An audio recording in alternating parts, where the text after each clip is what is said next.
नमस्कार साथियों, N V Sanskrit classes में आपका हार्दिक स्वागत और हार्दिक अभिनंदन करती हूँ।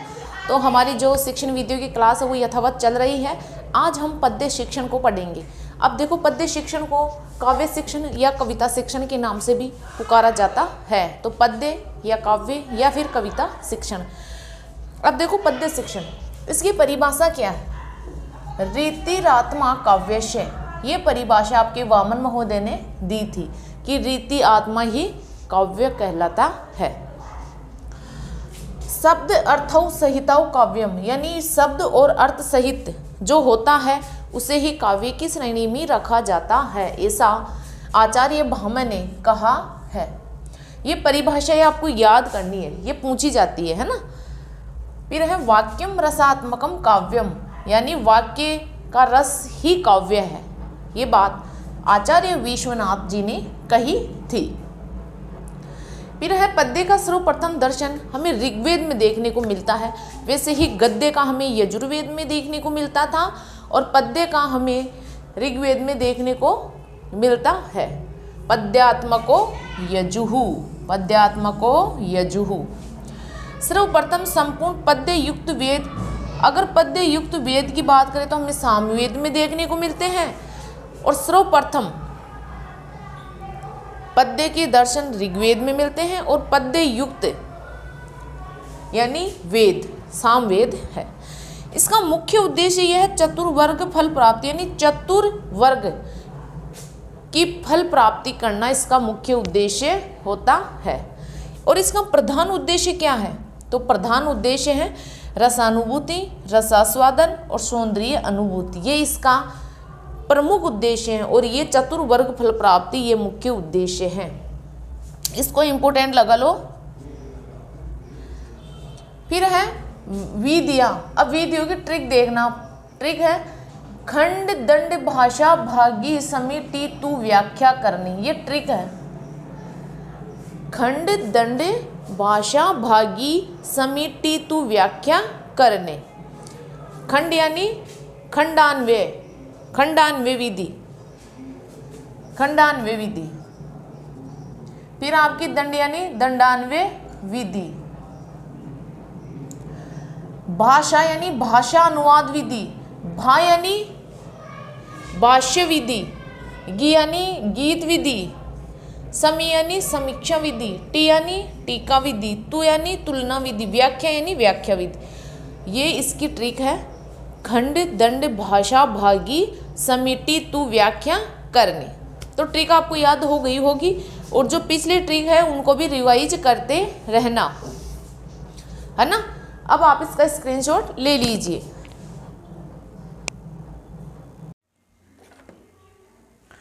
अब हम इन पद्य शिक्षण की जो विधियां हैं इनको हम विस्तार पूर्वक देख लेते हैं कि देखो, पद्य शिक्षण की जो विधि है वो है खंडान्वय विधि।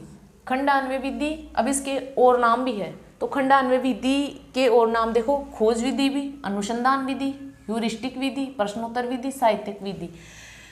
अब देखो, ये पद्य शिक्षण की श्रेष्ठ विधि है और प्राथमिक स्तर हेतु उपयोगी है। ये उच्च स्तर हेतु उपयोगी नहीं है बल्कि प्राथमिक स्तर हेतु श्रेष्ठ है। श्लोक के विषय पर आधारित प्रश्न पूछे जाते हैं, यानी कोई श्लोक दे दिया जाता है और फिर उसमें उससे संबंधित प्रश्न पूछे जाते हैं। प्रश्नों हेतु किम, कीदृशम, कथम भूतम, किम कृत्वा, कदा अति प्रयुक्त होते हैं।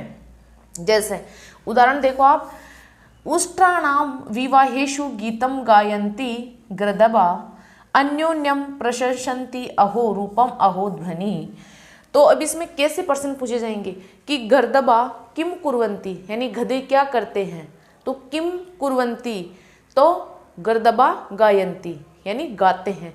तो गर्दबा किम गायन्ति, क्या गाते हैं। तो उत्तर आएगा गीतम गायन्ति। फिर आएगा गर्दबा किम गायन्ति, गीतम गायन्ति।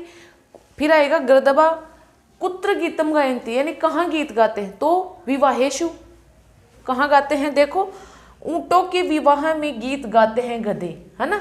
तो गर्दबा किम गायन्ति, गीतम गायन्ति। कुत्र गीतम गायन्ति, गीत कहाँ गाते हैं। तो विवाहेषु। ऐसे क्वेश्चन पूछे जाते हैं। तो इसमें किम, कीदृश, कथम, उत्तम ऐसे शब्दों का प्रयोग किया जाता है और इनसे संबंधित क्वेश्चन पूछे जाते हैं। ये श्रेष्ठ विधि है। फिर अगली विधि है गीत विधि। ये प्राथमिक स्तर हेतु उपयोगी है और इसे गीत, कविता या श्लोकों को पढ़ाने की प्रणाली गीत प्रणाली होती है। यानी गीत या फिर कोई कविता या फिर कोई श्लोक हम पढ़ाते हैं तो वो प्रणाली गीत प्रणाली कहलाती है। फिर है भाषा अनुवाद विधि। पढ़कर श्लोक का अर्थ बताना भाषा अनुवाद विधि होती है। ये शुष्क और मनोवैज्ञानिक विधि है। इस विधि में छात्र अर्थ याद कर लेते हैं, यानी अर्थ तो हम याद कर लेते हैं बच्चे, परंतु रस की अनुभूति या भाव अनुभूति इसमें नहीं होती है। तो आप इसका स्क्रीनशॉट ले लीजिए।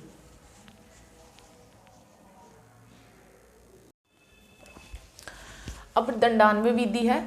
इसका दूसरा नाम है व्याकरण या तर्क प्रधान विधि। तर्क प्रधान विधि, व्याकरण विधि या फिर दंडान्वय विधि।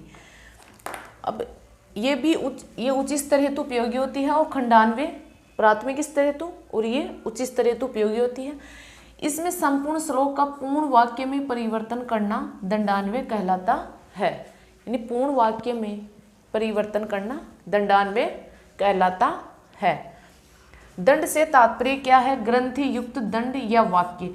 इंपोर्टेंट लगा लो इस लाइन को, ये इंपोर्टेंट है और ये कम से कम 8 से 10 बार एग्जाम में आ चुका है ये प्रश्न। दंड का तात्पर्य होता है ग्रंथि युक्त दंड या फिर वाक्य। इंपोर्टेंट है, इसको इंपोर्टेंट लगा लो इस लाइन को कि दंड का तात्पर्य क्या है। Very very very important line. व्याकरण संबंधी प्रश्न पूछे जाते हैं इसमें। श्लोक में कर्ता, क्रम, क्रिया, कारक, विशेषण, विशेष्य, अव्यय से संबंधित प्रश्न पूछे जाते हैं। कर्ता का है, क्रम किम, है ना, तो ऐसे प्रश्न पूछे जाते हैं कि कर्ता कौन है, क्रम कौन है, अव्यय, विशेषण, विशेष्य, इनसे संबंधित प्रश्न इसमें पूछे जाते हैं। फिर है तुलना विधि। तो ये उच्च स्तर हेतु उपयोगी होती है और इस विधि में काव्य सौंदर्य की अनुभूति प्राप्त होती है। भाष्य विधि या फिर व्यास विधि। भाष्य या व्यास दोनों एक ही है।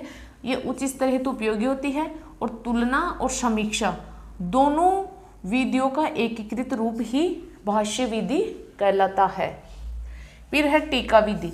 ये उच्च स्तर हेतु उपयोगी है और समीक्षा विधि ये भी उच्च स्तर हेतु उपयोगी है और इनमें कोई वो नहीं है, ज़्यादा कोई इंपॉर्टेंट नहीं है ये विधियाँ, केवल इतना ध्यान रखना है कि हाँ ये उच्च स्तर हेतु उपयोगी है।